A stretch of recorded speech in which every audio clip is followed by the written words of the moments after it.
Hello my dear students, welcome back to my channel. आज हम बात करने वाले हैं बेसिक अकाउंटिंग टर्म्स की। ये बेसिक अकाउंटिंग टर्म्स क्या होती है? बिजनेस के अंदर ना कुछ वर्ड्स ऐसे होते हैं जो हमारी नॉर्मल लैंग्वेज से काफी डिफरेंट होते हैं। जैसे अकाउंट हेड्स अलग होते हैं। इसमें हमारे पास ड्राइंग का क्या मतलब होता है? हम जनरल लैंग्वेज में हम ड्राइंग किसको बोलते हैं? जो हम कॉपी पे ड्रॉ करते हैं, दैट इज ड्राइंग। लेकिन बिजनेस के अंदर ड्राइंग का मतलब अलग होता है। तो इसी तरह से बहुत सारी टर्म्स हैं जो कि डिफरेंट तरीके से यूज होती हैं। उनका क्या मीनिंग होता है, आज हम वही जानने वाले हैं इस वीडियो में। तो चलिए वीडियो स्टार्ट करते हैं। फर्स्ट होती है हमारी बिजनेस ट्रांजैक्शन। बिजनेस ट्रांजैक्शन क्या होती है? हम बिजनेस के अंदर कई तरह की एंट्रीज करते हैं। जैसे कि हमने मनी की टर्म्स में जितनी भी ट्रांजैक्शंस होंगी उनको एंटर करेंगे। हमने इसकी डेफिनेशन में पढ़ा था। तो हमने उन इवेंट्स को जब हम अपनी बुक्स के अंदर एंटर करते हैं कि हमने कहीं पर पैसे खर्च किए या कहीं से पैसे हमारे पास आए, तो ये सारी क्या होती है? हमारी बिजनेस ट्रांजैक्शंस होती हैं। इनको हम डिफरेंट हेड्स के अंदर एंटर करते हैं। सेकेंड टर्म होती है हमारी अकाउंट। अकाउंट क्या होता है? हम बिजनेस के अंदर हर एक एंट्री को एक पर्टिकुलर हेड के अंदर डालते हैं। फॉर एग्जाम्पल, जैसे हमने फर्नीचर परचेज किया किसी भी बिजनेस के लिए, तो हम उसको फर्नीचर अकाउंट में डालेंगे। हमने मशीनरी परचेज की, हम मशीनरी अकाउंट में डालेंगे। हमने बैंक से लोन लिया तो हम उसे लोन अकाउंट में डालेंगे। हमने कोई इलेक्ट्रिसिटी बिल पे किया तो उसे इलेक्ट्रिसिटी एक्सपेंसेस अकाउंट में डालेंगे। तो ये सारे क्या होते हैं? These are called the account. जिन अलग अलग हेड्स होते हैं जिनके अंदर हम सारी ट्रांजैक्शंस को एंटर करते हैं। थर्ड आता है हमारे पास कैपिटल। कैपिटल क्या होती है? कैपिटल वो अमाउंट होता है जो एक ऑनर ने बिजनेस को स्टार्ट करते टाइम अपने बिजनेस के लिए इन्वेस्ट किया था। जैसे कोई मनोहर लाल नाम का एक पर्सन है, उसने अपना बिजनेस स्टार्ट किया। मनोहर लाल ने अपना बिजनेस स्टार्ट किया था 2 लाख रुपीज इन्वेस्ट करके। तो वो क्या है? वो जो 2 लाख रुपीज उसने अपने बिजनेस में इनिशियली लगाए थे, that is called the capital. This is called the liability for the business. ये हम आगे पढ़ेंगे कि इसे लायबिलिटी हम क्यों बोलते हैं। फोर्थ पॉइंट होता है ड्रॉइंग्स। ड्रॉइंग्स क्या होता है? हमने अपने बिजनेस के अंदर जो अमाउंट इन्वेस्ट किया वो हमारा कैपिटल है। अभी हम अपने बिजनेस के अंदर कभी कुछ पर्सनल यूज के लिए कुछ भी विड्रॉ करते हैं। जैसे मनोहर लाल एक बिजनेस ऑनर है, उसने अपनी 2 लाख रुपए की कैपिटल इन्वेस्ट करके अपने बिजनेस को स्टार्ट किया था। अब उसे अपने पर्सनल यूज के लिए कुछ पैसों की जरूरत पड़ी, तो उसने क्या किया? बिजनेस से वो पैसे ले लिए। उसको 10,000 रुपीज चाहिए थे, उसने अपने बिजनेस से 10,000 रुपीज लिए। तो ये जो ड्रॉइंग्स होती हैं, ये होती है amount withdrawal from the business for personal use. यानी उसने अपने पर्सनल यूज के लिए जो भी अमाउंट विड्रॉ किया वो होगा हमारा ड्रॉइंग्स। उसके बाद नेक्स्ट टर्म होती है हमारी liabilities. Fifth point is liabilities.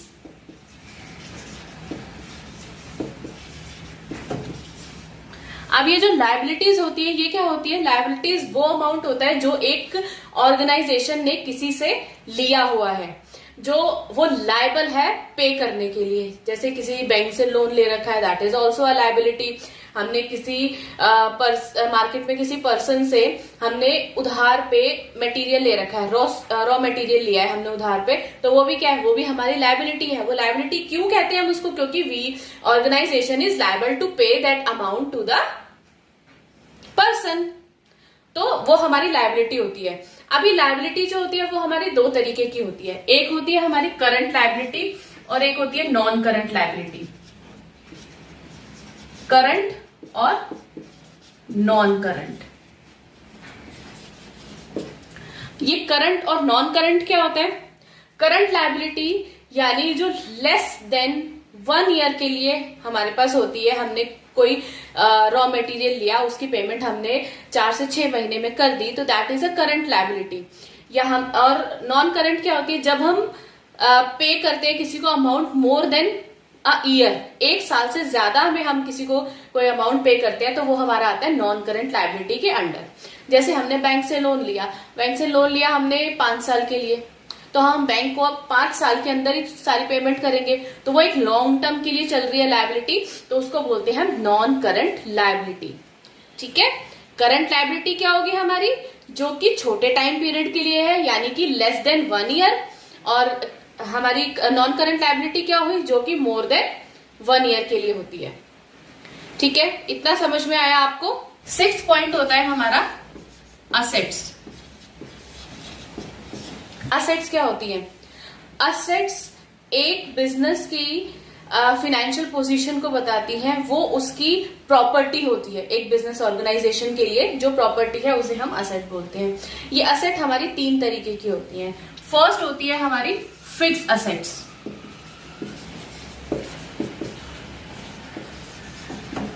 Fix assets जो कि फिक्स रहती हैं। इसमें फिक्स असेट्स भी हमारी 2 टाइप्स की असेट्स होती है। एक होती है टेंजिबल और एक होती है इनटेंजिबल। ठीक है, फिक्स असेट्स यानी बिजनेस ऑर्गेनाइजेशन की प्रॉपर्टी। फॉर एग्जांपल एक बिजनेस ऑर्गेनाइजेशन के अंदर एक लैंड पड़ा है जो उनकी प्रॉपर्टी है, दैट इज फिक्स असेट्स। ठीक है, और एक बिजनेस ऑर्गेनाइजेशन के लिए ने अपना जो है पेटेंट रजिस्टर करवा लिया, यानी अपना एक ट्रेडमार्क रजिस्टर करवाया जो कि बिजनेस का लोगो होता है, तो वो क्या है, वो इंटेंजिबल असेट्स है। जो असेट्स को हम देख सकते हैं वो होती है हमारी टेंजिबल असेट्स। जिन असेट्स को हम देख सकते हैं, जैसे कि लैंड हो गया, फर्नीचर हो गया, और उसके बाद मशीनरी हो गई, ये सब हमारी टेंजिबल असेट्स के अंडर आता है। और इनटेंजिबल असेट्स जिनको हम आंखों से नहीं देख सकते लेकिन वो होती बिजनेस की असेट्स ही हैं, जैसे कि कॉपीराइट होता है। आपने कभी कोई टीवी में प्रोग्राम देखते हो तो उसमें लास्ट में देखो कि आप इस पर लिखा होता है कॉपीराइट फॉर दिस चैनल, यानी कि वो उसका कॉपीराइट है, उसको कोई यूज नहीं कर सकता। तो वो क्या एसेट्स हमें दिख नहीं रही है लेकिन वो बिजनेस की असेट है। उसके बाद बी पॉइंट है हमारा फिक्स असेट्स के बाद आती है करंट असेट्स। करंट असेट्स जो कि चेंज होती रहती है एक साल के अंदर। चेंज कैसे होती है, अभी किसी ऑर्गेनाइजेशन ने रॉ मटेरियल लिया, ठीक है, रॉ मटेरियल लिया, वो चेंज हो गया। अभी रॉ मटेरियल हमने 5 लाख का लिया, फिर 6 लाख का हो गया, कम भी हो गया, कभी 3 लाख का रॉ मटेरियल पड़ा है, कभी 10 लाख का रॉ मटेरियल पड़ा है। क्या है, वो एक साल में चेंज हो रहा है। तो जो असेट्स हमारी चेंज हो रही हैं वो सब क्या होती है, हमारी करंट असेट्स। और इसके बाद आती है हमारे पास फिक्टिशियस असेट्स। फिक्टिशियस असेट्स,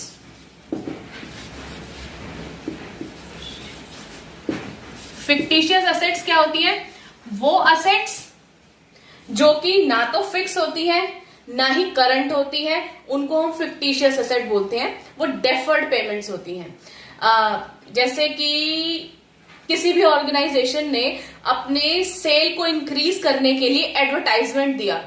अब एडवर्टाइजमेंट के लिए तो अच्छा खासा एक्सपेंस किया होगा उन्होंने, वो क्या है, वो और वो एडवर्टाइजमेंट जब हमने की, जितनी देर वो प्ले हुई उसके बाद वो खत्म हो गई, लेकिन वो क्या है, वो उस बिजनेस ऑर्गेनाइजेशन की असेट है, वो उसको कोई और यूज नहीं कर सकता, लेकिन वो उसके पास रही भी नहीं, है ना। तो जो असेट्स बिजनेस ऑर्गेनाइजेशन के लिए एक बार यूज करने पर खत्म हो जाती है, उनको हम बोलते हैं फिक्टिशियस असेट्स। रिसिप्ट होती है वो अमाउंट जो हमें या तो रिसीव हो गया है या रिसीव होने वाला है।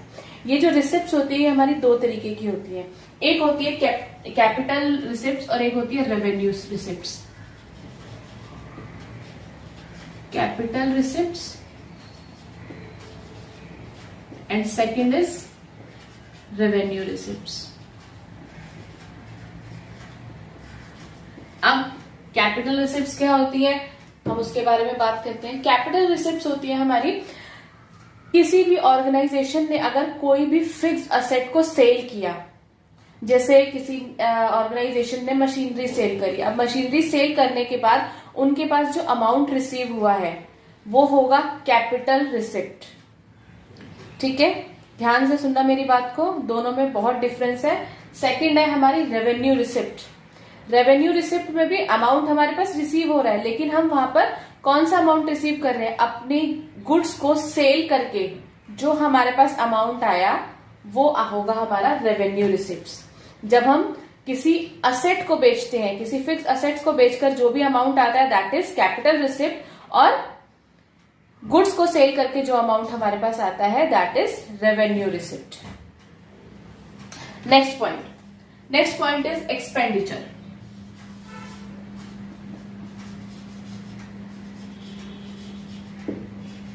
अब ये एक्सपेंडिचर क्या होता है? जिस तरह से हमने कोई अमाउंट रिसीव किया दैट इज रिसिप्ट। अगर हमने कोई अमाउंट खर्च किया, कोई स्पेंड किया अमाउंट हमने, वो हमारा एक्सपेंडिचर होता है। ठीक है। अब एक्सपेंडिचर हमारे 3 तरीके के होते हैं। जैसे रिसिप्ट हमारी 2 तरीके की थी, कैपिटल, रेवेन्यू, उसी तरह से एक्सपेंडिचर हमारा 3 तरीके का है। फर्स्ट वही same capital expenditure,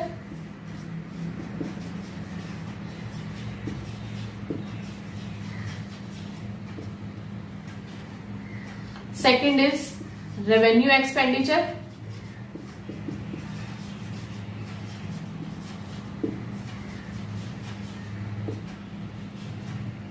and third is deferred revenue expenditure. Sorry.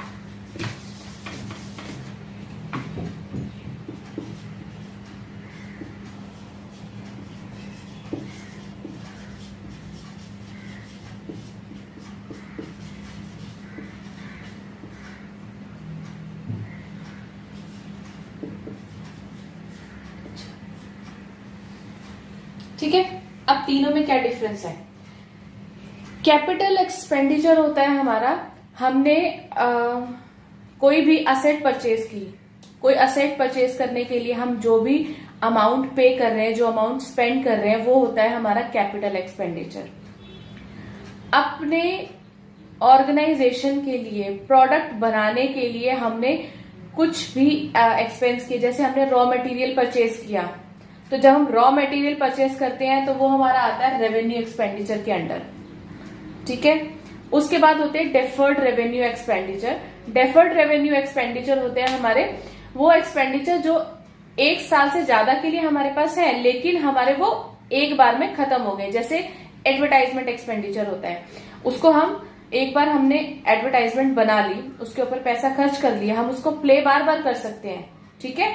लेकिन वो क्या है? डेफर्ड रेवेन्यू, एक बार बना ली तो वो खत्म हो गई। तो ये थे 3 हमारे एक्सपेंडिचर। कैपिटल एक्सपेंडिचर क्या है? असेट्स को परचेज करने के लिए जो भी हमने एक्सपेंसेस किए that is capital expenditure. Revenue expenditure is अपनी सेल को इंक्रीज करने के लिए हम जो भी सामान खरीदते हैं, फॉर एग्जाम्पल रॉ मटेरियल, तो वो हमारा आता है रेवेन्यू एक्सपेंडिचर के अंडर। और अपनी सेल को इंक्रीज करने के लिए हम कुछ भी एक्सपेंसेस करते हैं जो कि खत्म हो जाते हैं, लेकिन हम उसको यूज करते हैं 1 साल से ज्यादा के लिए, वो होते हैं हमारे डेफर्ड रेवेन्यू एक्सपेंडिचर। क्लियर है? अब नेक्स्ट पे आते हैं। नेक्स्ट होता है हमारा एक्सपेंसेस। अब इसमें यहां पर समझने वाली बात यह है कि एक्सपेंडिचर भी वही खर्चा है और एक्सपेंस भी खर्चा है, तो दोनों में क्या डिफरेंस है? यहां पर एक्सपेंडिचर मतलब एक मोटा खर्चा। ठीक है। एक्सपेंसेस क्या होते हैं? वो हमारे मंथली एक्सपेंसेस होते हैं। जो एक्सपेंडिचर है वो हम पूरे 1 साल के अंदर जो भी हम खर्च कर रहे हैं that is expenditure.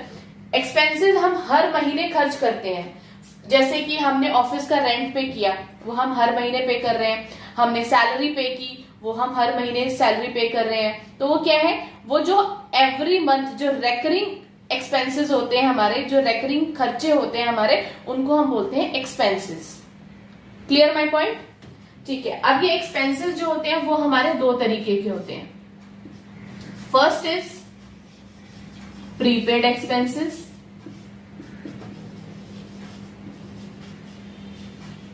And second is outstanding expenses.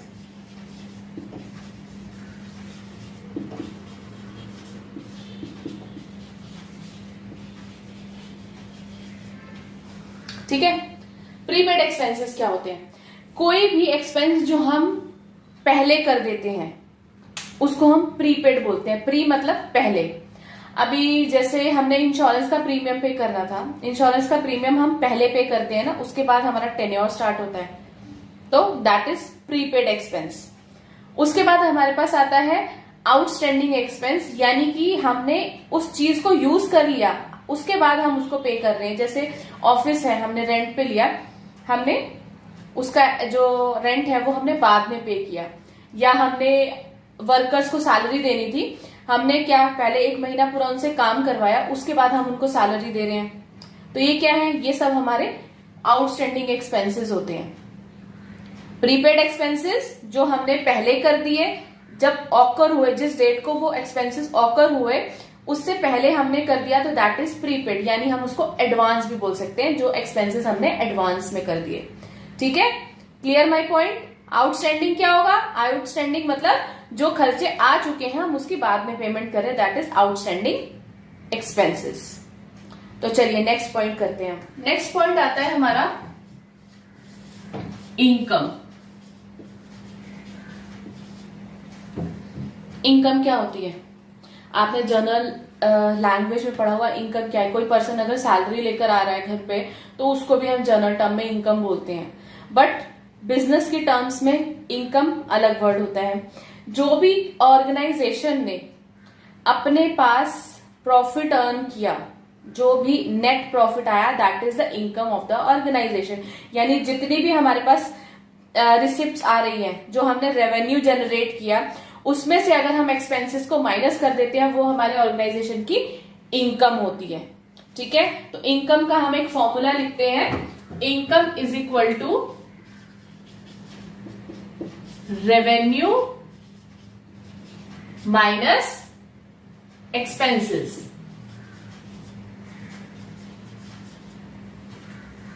ठीक है, रेवेन्यू माइनस एक्सपेंसेस, यानी रेवेन्यू क्या होती है, वो रिसिप्ट्स जो हमारे पास आई है।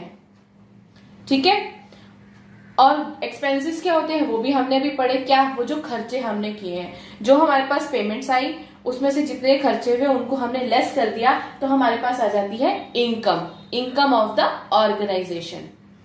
Clear my point. Next step पे आते हैं। नेक्स्ट स्टेप होता है हमारा प्रॉफिट। अब यहां पर ध्यान से देखना, इनकम और प्रॉफिट में डिफरेंस होता है।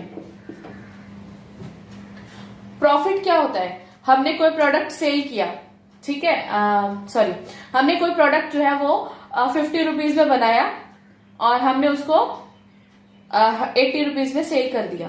50 में बनाया, 80 में सेल कर दिया, तो 80 माइनस जो सेलिंग प्राइस था माइनस कॉस्ट प्राइस, वो हमारा क्या हो गया, वो हमारा प्रॉफिट हो गया। ठीक है, तो अब यहां पर इनकम क्या है, जितनी हमारे पास अब तक रेवेन्यू आ गई उसमें से हमने एक्सपेंसेस को लेस कर दिया। यहां पर हमने क्या किया, सिर्फ हमने सेलिंग प्राइस में से कॉस्ट प्राइस को लेस कर दिया, तो हमारा प्रॉफिट आ गया। ठीक है, अब यहां पर प्रॉफिट भी हमारा 2 तरीके का होता है। फर्स्ट इज ग्रॉस प्रॉफिट और second is net profit. Gross profit क्या होता है, जब हमारे पास कुछ भी एक्सपेंडिचर्स कुछ भी हमने पेमेंट्स आई हैं हमारे पास, यानी कुछ रिसिप्ट्स है हमारे पास, उसमें से जब हम डायरेक्ट एक्सपेंसेस लेस कर देते हैं ना, तो वो होते हैं हमारी ग्रॉस प्रॉफिट। ये आपको डिटेल में ना फाइनल अकाउंट्स में बहुत अच्छे से समझ आ जाएगा। ठीक है, अभी के लिए आप इतना याद रखो कि जो हमारा ग्रॉस प्रॉफिट होता है उसको फाइंड आउट करने के लिए जो हमारे पास रेवेन्यू होती है उसमें से हम डायरेक्ट एक्सपेंसेस को लेस कर देंगे, तो हमारे पास ग्रॉस प्रॉफिट आ जाता है। ठीक है, फिर आता है हमारा नेट प्रॉफिट। नेट प्रॉफिट क्या होता है, हमारा नेट सारे एक्सपेंसेस लेस करने के बाद जितने भी हमारे ऑर्गेनाइजेशन के एक्सपेंसेस थे उन सबको हमने लेस कर दिया, और चाहे वो डायरेक्ट हो चाहे वो इनडायरेक्ट हो, सब लेस करने के बाद जो भी प्रॉफिट आता है that is called the net profit. ठीक है, इतना क्लियर है आपको। तो हम नेक्स्ट पॉइंट पे चलते हैं। नेक्स्ट पॉइंट है हमारा गेन।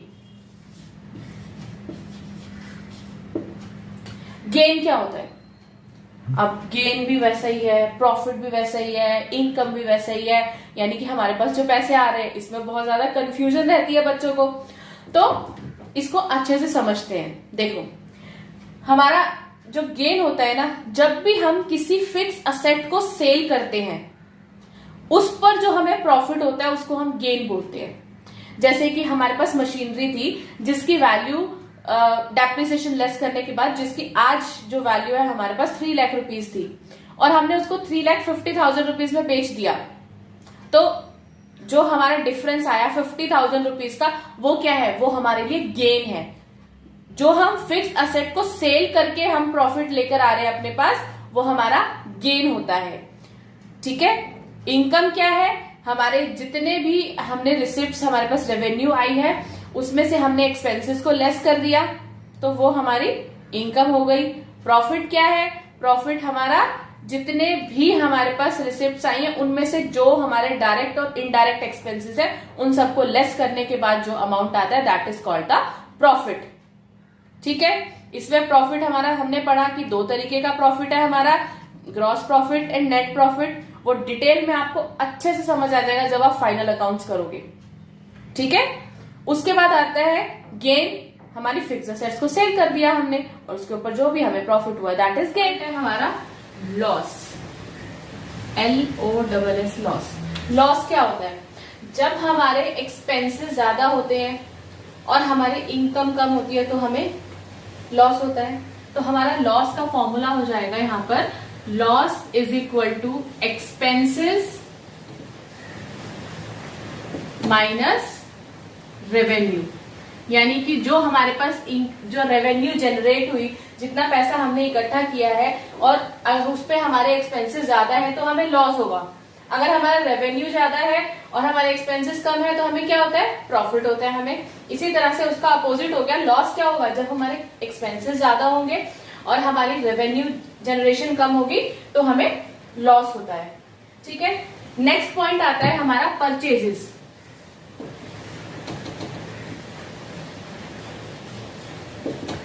परचेजेस क्या होता है, परचेजेस हम जनरल टर्म में यूज करते हैं, कुछ भी सामान को परचेज करने के लिए हम बोलते हैं हमने परचेज किया। पर बिजनेस के अंदर परचेजेस जो है वो एक पर्टिकुलर कैटेगरी के प्रोडक्ट्स को परचेज करने के लिए यूज किया जाता है। फॉर एग्जाम्पल, अगर हम किसी भी ऑर्गेनाइजेशन के अंदर बिल्डिंग परचेज करते हैं, that does not comes under purchases. हमारे परचेज के अंडर आती है जैसे हमने कुछ भी गुड्स परचेज किए for the purpose of sale. ठीक है, हमने रॉ मटेरियल परचेज किया, उससे गुड्स मैन्युफैक्चर किए और वो मैन्युफैक्चर करने के बाद जब वो फाइनल गुड्स में कन्वर्ट हो गए और उसे हमने मार्केट में बेच दिया, तो वो जो प्रोडक्ट हमने खरीदा था raw material, that comes under the purchases. Clear my point. और जो ये परचेजेस होती है हमारी, ये 2 टाइप्स की परचेजेस होती है। First is cash purchase and second is credit purchase. ठीक है, अगर हमने कोई गुड्स मार्केट से परचेज किए, वो हमने परचेज किए कैश में, यानी कि हमने गुड्स लिए और हाथों हाथ पेमेंट कर दी, तो वो हो गए हमारी कैश परचेजेस। ठीक है, लेकिन हमने मार्केट से कुछ गुड्स परचेज किए और हमने बोला कि इसकी पेमेंट हम आफ्टर 3 मंथ्स करेंगे या आफ्टर 1 मंथ करेंगे, तो जिसकी पेमेंट हम बाद में कर रहे हैं वो होती है हमारी credit purchases. Clear my point. Purchases क्या होती है, वो गुड्स परचेज करने के लिए जो कि हमें सेल करने हैं, हमने वर्ड यूज किया परचेजेस। ठीक है, असेट परचेज करने के लिए हम परचेजेस के अंडर नहीं आएंगे। हमारी असेट्स परचेज करना, हमारी परचेजेस के अंडर आता है वो मटेरियल परचेज करना जो कि हमने आगे सेल करने के लिए परचेज किया है, या दूसरी तरह से हम ऐसा कह सकते हैं कि हमने उससे हमें इनकम अर्न करने के लिए जो भी हमने सामान खरीदा है वो हमारा परचेजेस के अंडर आता है। ठीक है, नेक्स्ट पॉइंट आता है हमारा परचेजेस रिटर्न। जिस तरह से परचेज होती है, हमने सामान खरीदा, अब उसमें क्या होता है कि कुछ सामान ऐसा हुआ जो हमारा बच गया। बिजनेस ऑर्गेनाइजेशन के अंदर है, किसी ने सामान खरीदा, सामान बच गया, या कुछ ऐसा मटेरियल था जो कि डिफेक्टिव निकला है, तो हमने क्या करते हैं वो हम जहां से हमने परचेज किया उसको रिटर्न कर देते हैं। जब कोई भी मटेरियल, यहाँ पर परचेज कौन सी बात हो रही है, यहाँ पर वही रॉ गुड्स की परचेजेस की बात हो रही है जो कि हमने रेवेन्यू जनरेट करने के लिए खरीदे हैं। ठीक है, तो जब हमने कुछ ऐसे गुड्स थे जो कि डिफेक्टिव निकले और हमने वो वापस कर दिया, तो वो हमारा आता है परचेजेस रिटर्न के अंदर। ठीक है, परचेजेस रिटर्न को हम बोलते हैं, एक टर्म और भी यूज होती है, रिटर्न आउटवर्ड।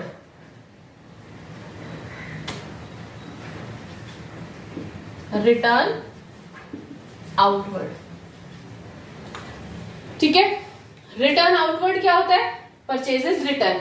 अब इसको कई बच्चे कंफ्यूज हो जाते हैं, मैम इनवर्ड क्यों नहीं है, आउटवर्ड क्यों है, हम कैसे याद रखें, हमें ये तो नाम नहीं याद होता, परचेजेस रिटर्न हम इजीली याद कर पाते हैं। तो ऐसा है कि उसको याद करने की मैं आपको एक ट्रिक बता रही हूं। अभी देखो क्या है, हमने परचेज किया, गुड्स हमारे पास आए, ठीक है, हमने उस गुड्स में से कुछ गुड्स रिटर्न किए किसी भी रीजन से, तो वो गुड्स क्या हुआ, बाहर गए, मतलब आउट, तो रिटर्न आउटवर्ड। क्योंकि एग्जाम के अंदर जब भी आपके पास क्वेश्चन आएंगे ना, तो उसमें रिटर्न आउटवर्ड भी यूज हुआ हो सकता है वर्ड, और परचेजेस रिटर्न भी यूज हो सकता है। तो इसके लिए आपको ये दोनों नाम इनके याद रखने पड़ेंगे। Clear my point? Return outward मतलब जो रिटर्न बाहर जा रही है। अब कौन सी, हमने परचेज किया था तभी तो उसको हम रिटर्न कर रहे हैं, रिटर्न बाहर जा रही है, रिटर्न आउटवर्ड। ठीक है, उसके बाद नेक्स्ट टर्म हमारी आती है सेल्स।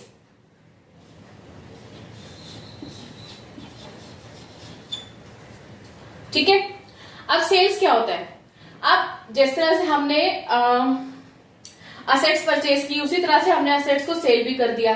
तो वो जो असेट हमने सेल किया, कभी भी हमने, जब भी हमने सेल किया, तो वो भी हमारी सेल्स के अंदर नहीं आती। सेल्स के अंदर सिर्फ वही गुड्स आते हैं जो कि हमने रेवेन्यू जनरेट करने के पर्पज से बेचे हैं। ठीक है, कोई भी गुड्स जब हम रेवेन्यू जनरेट करने के पर्पज से, यानी इनकम जनरेट करने के पर्पज से सेल करते हैं, तो वो हमारे आते हैं सेल्स के अंडर। ठीक है, जिस तरह से परचेजेस हमारी 2 टाइप्स की होती है, उसी तरह से हमारी सेल्स भी 2 तरह की होती है, कैश सेल्स और क्रेडिट सेल्स।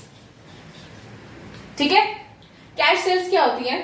जब हमने किसी को गुड्स सेल किए और हमारे पास उसी टाइम पे पेमेंट आ गई, तो वो हमारी कैश सेल्स हो गई, यानी कि हमने कैश में सेल कर दिए गुड्स। और कुछ हमने ऐसी सेल्स की है जिसकी पेमेंट हमें 2-3 महीने बाद आनी है, तो वो आती है हमारी क्रेडिट सेल्स के अंदर।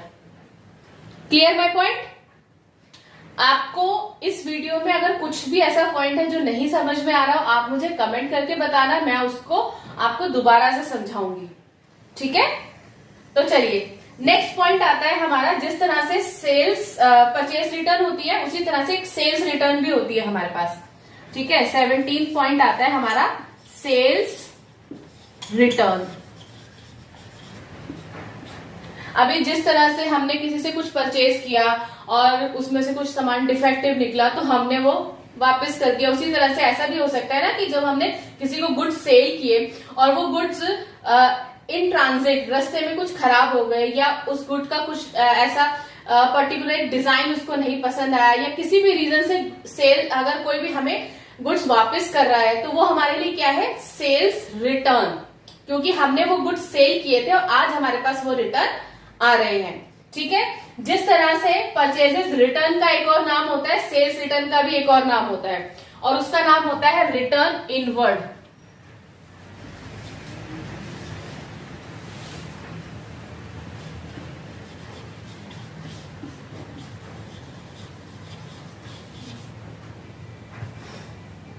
ठीक है, रिटर्न इनवर्ड। अब यहीं पर बच्चे कंफ्यूज होते हैं, रिटर्न आउटवर्ड को वो सेल्स रिटर्न मान लेते हैं और रिटर्न इनवर्ड को कभी परचेजेस रिटर्न में डाल लेते हैं। तो आपको ये ट्रिक जो मैंने आपको बताई है वो अपने माइंड में ध्यान से बिठा लो कि जब भी हमने गुड्स सेल किए, सेल करने के बाद गुड्स हमारे ऑर्गेनाइजेशन से बाहर चले गए, उसके बाद हमारे पास वापिस आ रहे हैं, कभी किसी भी रीजन से अगर वापिस आ रहे हैं तो इन आ रहे हैं ना, तो रिटर्न इनवर्ड, सेल्स रिटर्न या रिटर्न इनवर्ड। ठीक है, और परचेजेस भी क्या होता है, हमने परचेज किया था, हम किसी को दे रहे हैं, तो हमारे ऑर्गेनाइजेशन से बाहर जा रहे हैं, तो वो आउटवर्ड होते हैं। तो इन दोनों वर्ड्स में कंफ्यूज नहीं होना, इसी ट्रिक को ध्यान रखो, इन और आउट। अगर ये आपको अच्छे से समझ आ गया ना, इन कब है और आउट कब है, तो आपकी कभी भी मिस्टेक नहीं होगी इस चीज को लेकर कि सेल्स रिटर्न क्या है और परचेज रिटर्न क्या है। ठीक है, चलिए नेक्स्ट पॉइंट करते हैं। नेक्स्ट पॉइंट है हमारा गुड्स। गुड्स क्या होते हैं? गुड्स वर्ड आपने मेरे मुंह से कई बार सुना होगा। गुड्स का मतलब होता है वो सामान जो कि हम अपने ऑर्गेनाइजेशन में सेल करने के लिए परचेज कर रहे हैं, वो होते हैं हमारे गुड्स। यानी जिनको खरीद कर आगे हम बेचेंगे तो हमारी रेवेन्यू जनरेशन होगा, तो वो होते हैं हमारे गुड्स। ठीक है, अब ये गुड्स को हम बोल सकते हैं physically item purchased for organisation. हमने फिजिकली आइटम्स जो ली हैं अपने ऑर्गेनाइजेशन के लिए, उसको हम गुड्स बोलेंगे। ठीक है, फॉर एग्जाम्पल एक साइकिल बनाने की फैक्ट्री है। अब उन्होंने क्या किया, साइकिल बनाने के लिए पैडल कहीं से खरीदा और चेन कहीं से खरीदी, और उसके जो सरिये होते हैं वो कहीं और से खरीदे, जो भी उसको बोलते हैं। ठीक है ना, तो अब क्या है, ये सारे क्या है उस ऑर्गेनाइजेशन के लिए, उसके लिए वो सब रॉ मटेरियल है, तो उसको वो बोलते हैं गुड्स। वो रॉ मटेरियल जो उन्होंने परचेज किया है, फिर उसको असेंबल करके एक फाइनल प्रोडक्ट बनाकर वो मार्केट में बेचेंगे, तो वो होंगे हमारे गुड्स। ठीक है, अभी जो हमने एक एक चीज खरीदी, जैसे रबड़ खरीदा, या हमने सरिये खरीदे, या हमने पैडल खरीदे, हमने चेन खरीदी, तो वो क्या है हमारे पास, वो रॉ मटेरियल है। जब उससे साइकिल रॉ गुड्स है। ठीक है, अब उसके बाद जब वो साइकिल बन जाएगी, तो वो साइकिल जब बन जाएगी तो वो क्या होगा, वो हमारे फाइनल गुड्स होंगे। ठीक है, तो ये गुड्स टर्म हम यूज करते हैं मटेरियल के लिए जो कि एक ऑर्गेनाइजेशन के पास पड़ा है रीसेल के लिए। ठीक है, सेल या रीसेल के लिए, यानी फाइनल गुड्स में उसको कन्वर्ट किया और उसके बाद उनको सेल करने जा रहे हैं, और तो वो गुड्स हैं। अगर कोई ऑर्गेनाइजेशन ऐसा है कि जो मैन्युफैक्चर नहीं करता, वो बने बनाए प्रोडक्ट मार्केट से लेता है और उनको सेल करता है, तो उसको बोलते हैं रीसेलिंग। एक बार खरीदे और उसके बाद उसको फिर से बेच दिया, उसमें उन्होंने कुछ नहीं किया, तो उनके लिए वो दोनों ही चीजें गुड्स हैं। जब वो खरीद रहे हैं वो परचेजेस है, जब वो बेच रहे हैं वो सेल्स है, लेकिन उसको नाम गुड्स का ही दिया जाएगा। ठीक है, फिर उसके बाद हमारे पास नेक्स्ट पॉइंट आता है स्टॉक।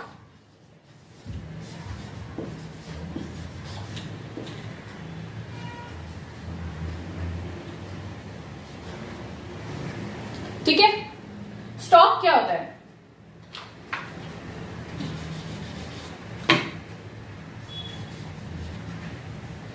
ठीक है, स्टॉक क्या होता है? वो टेंजिबल असेट जो कि ऑर्गेनाइजेशन के पास पड़ी है सेलिंग के लिए, उसको हम स्टॉक बोलते हैं। अभी जैसे मैंने आपको बताया, गुड्स क्या होता है, फिजिकल प्रोडक्ट्स जो एक ऑर्गेनाइजेशन के पास पड़े हैं सेलिंग के लिए, वो गुड्स है हमारे। अब वो गुड्स है, अब कितनी क्वांटिटी में वो पड़े हैं, सपोज रॉ मटेरियल है, वो नंबर्स में काउंट करते हैं। एक ऑर्गेनाइजेशन, उन्होंने बोला कि हमारे पास 100 चेन्स पड़ी है, 200 पैडल्स पड़े हैं हमारे पास, ठीक है, 500 ये ग्रिल्स पड़े हैं साइकिल बनाने के लिए, तो वो क्या है, अब जब उसको काउंट कर लिया तो that is called the stock. ठीक है, तो हमारे ऑर्गेनाइजेशन में इतना इतना सामान पड़ा हुआ है, रॉ मटेरियल पड़ा हुआ है, तो वो क्या है, वो होता है हमारा स्टॉक। गुड्स का जो भी हमारे पास स्टॉक पड़ा है उसको हम स्टॉक बोलते हैं। इसमें हमारा जो स्टॉक होता है वो 2 टाइप का होता है। First is opening stock and second is closing stock. ठीक है, ओपनिंग स्टॉक क्या होता है, हमने फाइनेंशियल ईयर की स्टार्टिंग में जो भी हमारे पास स्टॉक पड़ा है, आपको पता है हमारा फाइनेंशियल ईयर जो है वो हमारा अप्रैल टू मार्च स्टार्ट होता है इंडियन सिस्टम के अकॉर्डिंग। ठीक है, तो 1 अप्रैल को हमारे पास जो भी स्टॉक पड़ा है, जैसे मैंने अभी आपको बताया 500 व्हील्स पड़े हैं, 200 पैडल्स पड़े हैं और 100 चेन्स पड़ी है, ठीक है, किसी ऑर्गेनाइजेशन के पास 1 अप्रैल को इतना सामान पड़ा है, तो वो क्या है, ओपनिंग स्टॉक। यानी जब ईयर स्टार्ट हो रहा है उस टाइम पर जितना भी सामान उनके पास है दैट इज ओपनिंग स्टॉक। ठीक है, उसके बाद 31 मार्च नेक्स्ट ईयर हमारी बुक्स जो है वो क्लोज होती हैं। अब उस डेट को ऑर्गेनाइजेशन के पास जो भी सामान पड़ा है वो क्या होगा, क्लोजिंग स्टॉक। यानी जब हम अपनी बुक्स को क्लोज कर रहे हैं उस टाइम पे जितना स्टॉक ऑर्गेनाइजेशन के पास पड़ा है वो है क्लोजिंग स्टॉक। ठीक है, नेक्स्ट पॉइंट पे आते हैं हम।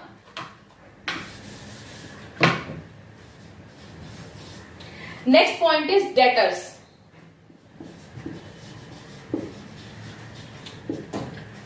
डेटर्स क्या होते हैं?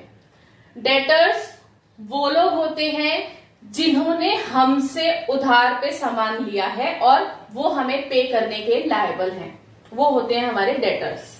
ठीक है, एग्जाम्पल देती हूं मैं इसका। साइकिल बनाने वाली फैक्ट्री की बात चल रही है तो हम वही एग्जाम्पल लेके चलते हैं। एबीसी लिमिटेड एक कंपनी है जिसका काम क्या है? साइकिल्स बनाना। ठीक है, उन्होंने एक पर्सन राम को गुड्स बेच दिए। ठीक है, साइकिल्स बेची, 100 साइकिल्स उसको बेची और उस 100 साइकिल की अभी तक पेमेंट नहीं आई है एबीसी लिमिटेड के पास। ठीक है, तो वो अब जब तक वो पेमेंट नहीं आएगी राम से, तो वो कौन हो गया? राम कौन हो गया? राम उस कंपनी का डेटर हो गया। ठीक है, यानी कि वो पर्सन ऑर्गेनाइजेशन को पे करने के लिए लायबल है। Clear my point? उसके बाद आता है हमारे पास एक क्रेडिटर्स।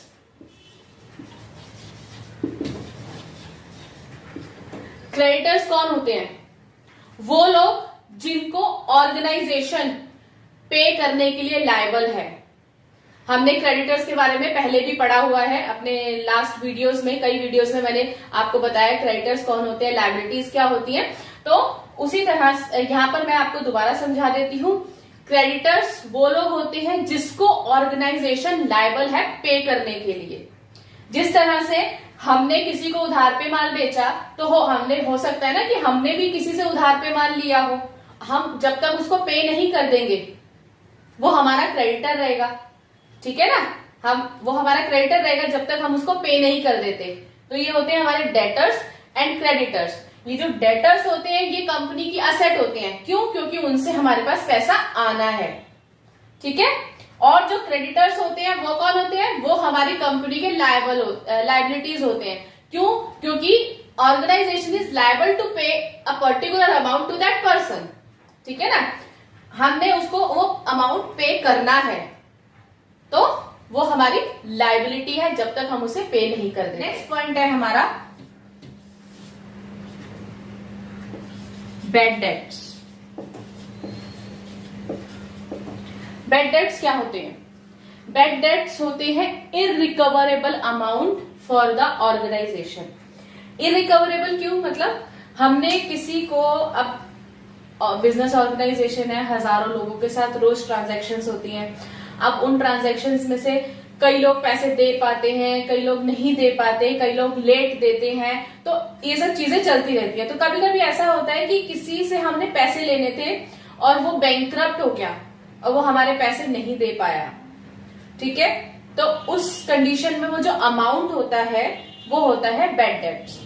क्लियर एग्जांपल देती हूँ। मैंने राम से 5000 रुपीज लेने थे।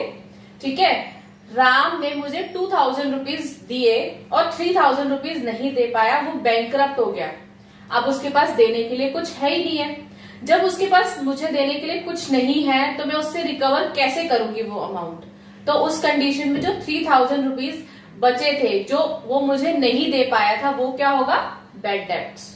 ठीक है, इसको हम बोलते हैं irrecoverable amount for the organisation.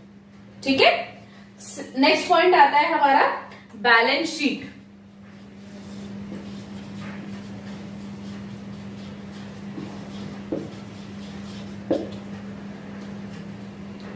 Balance sheet क्या होती है? बैलेंस शीट वो डॉक्यूमेंट होता है जो एक ऑर्गेनाइजेशन की फाइनेंशियल पोजीशन को दिखाता है।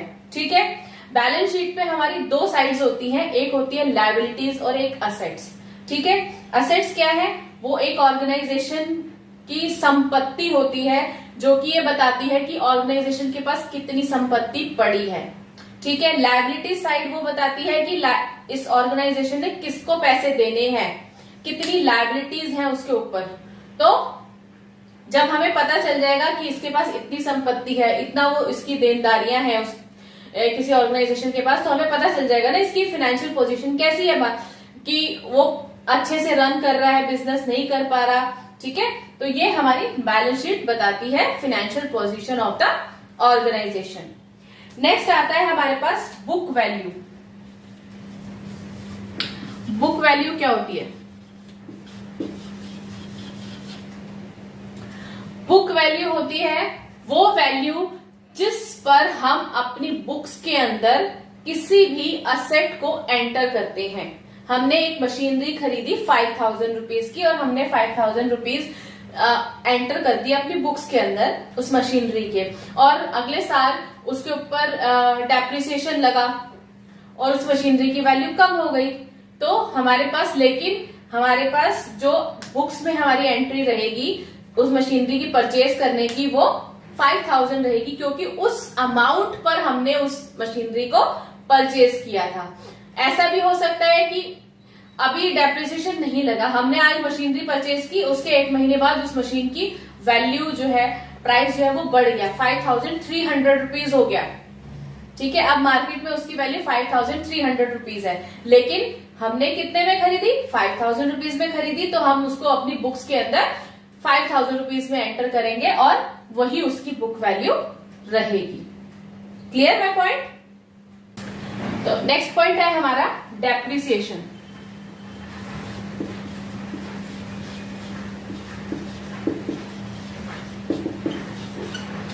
डेप्रिसिएशन क्या होता है? Decrease in the value of assets due to its usage.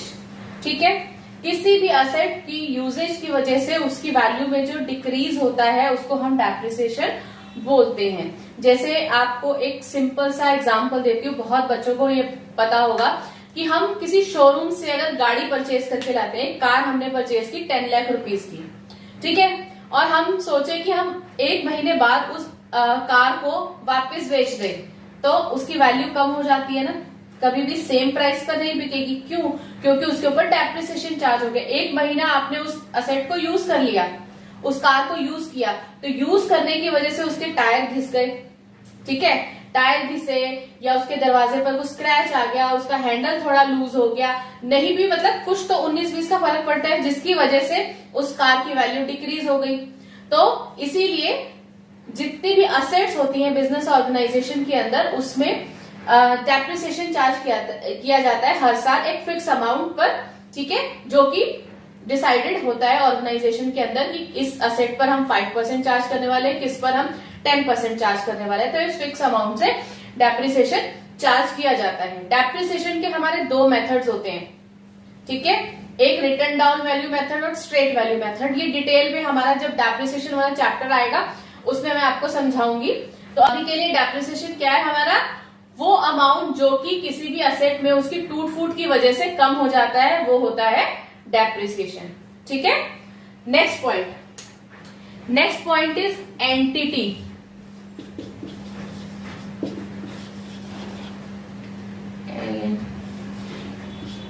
Entity, ठीक है, एंटिटी क्या होता है? वो एंटरप्राइज, यानी कि जैसे मैंने अभी आपको एग्जांपल दिया था लास्ट वीडियो में, एक कंपनी है जिसका नाम है ABC limited, ABC private limited, ठीक है ना। तो वो क्या है? वो एक एंटरप्राइज है, एंटिटी, बिजनेस एंटिटी है, जिसका ऑनर श्याम है, ठीक है। श्याम बिजनेस एंटिटी नहीं है, श्याम एक पर्सन है जिसका एक बिजनेस ऑर्गेनाइजेशन है जिसका नाम है एबीसी प्राइवेट लिमिटेड, ठीक है।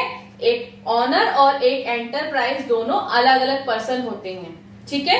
ये आगे मैं आपको अगली वीडियो में बताने वाली हूँ किस तरह से, क्या हमारे कॉन्सेप्ट्स, हमारे प्रिंसिपल्स कैसे बताते हैं कि एक एंटरप्राइज की एंटिटी और उसके ऑनर की आइडेंटिटी दोनों डिफरेंट चीजें होती हैं, ठीक है।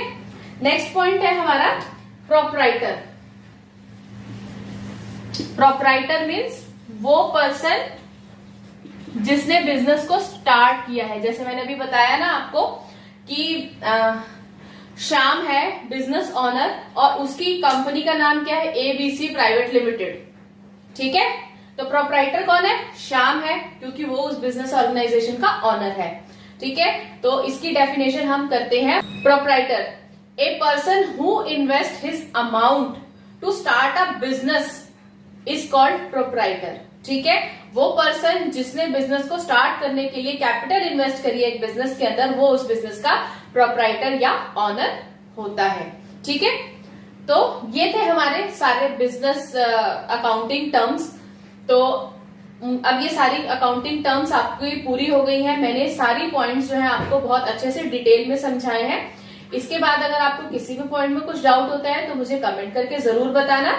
अपने फ्रेंड्स के साथ बच्चों ये वीडियो शेयर कर देना, सारी वीडियो शेयर करते रहो, बिकॉज जितनी डिटेल में मैं आपको समझाती हूँ ये सारे कॉन्सेप्ट्स, तो उसकी वजह से आपके लिए समझ पाना बहुत इजी है कि अकाउंटिंग क्या होती है। तो इसी तरह से बेसिक लैंग्वेज में बेसिक से एग्जांपल्स देकर मैं आपको आगे सारे अकाउंट्स के चैप्टर समझाने वाली हूँ। ठीक है, तो आप मेरी वीडियो को शेयर करते रहना अपने फ्रेंड्स के साथ। वीडियो पसंद आती है तो लाइक करना, उससे मुझे मोटिवेशन मिलेगी और वीडियो बनाने के लिए। और सब्सक्राइब तो बिल्कुल कर देना। ओके, चलो बाय।